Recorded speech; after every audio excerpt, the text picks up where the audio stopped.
বাড়িতে এভাবে একবার শিরখুরমা রান্না করে দেখবেন। খুব রিচ, ক্রিমি হয় এবং খেতে কিন্তু ভীষণ মজা হয়। বাড়ির সবাই কিন্তু পছন্দ করবে এভাবে রান্না করলে।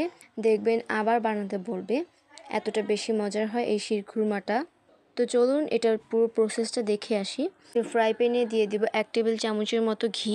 অবশ্যই এখানে ঘিটা ইউজ করবেন, তাতে করে কিন্তু অনেক সুন্দর একটা স্মেল আসবে। তো এরপরে এখানে আমি বাদাম, খুরমা অর্থাৎ খেজুর আর কিশমিশটা ভেজে নিব।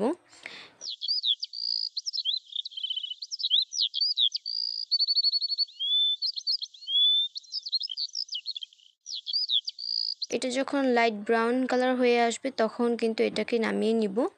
অবশ্যই এটা অনবরত নেড়েচেড়ে ভাজতে হবে। তো এরপরে আমি এখানে সেমাইটা ভেজে নিব। এখানে হাফ কাপের থেকে বেশি আমি সেমাই নিয়েছি। এরপর এটাকে ভেজে নিব। এখানে আমি লম্বা সেমাইটা ভেঙে তারপরে নিয়েছি। এটা যখন ব্রাউন হয়ে আসবে তখন আমি এটাকেও নামিয়ে নিব। তো এরপর আমি এখানে দুধ জাল করে নিয়েছি।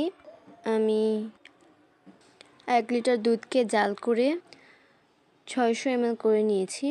এরপরে যখন দুধে বলক উঠে আসবে তখন আমি এখানে ভেজে রাখা সেমাইটা দিয়ে দিব।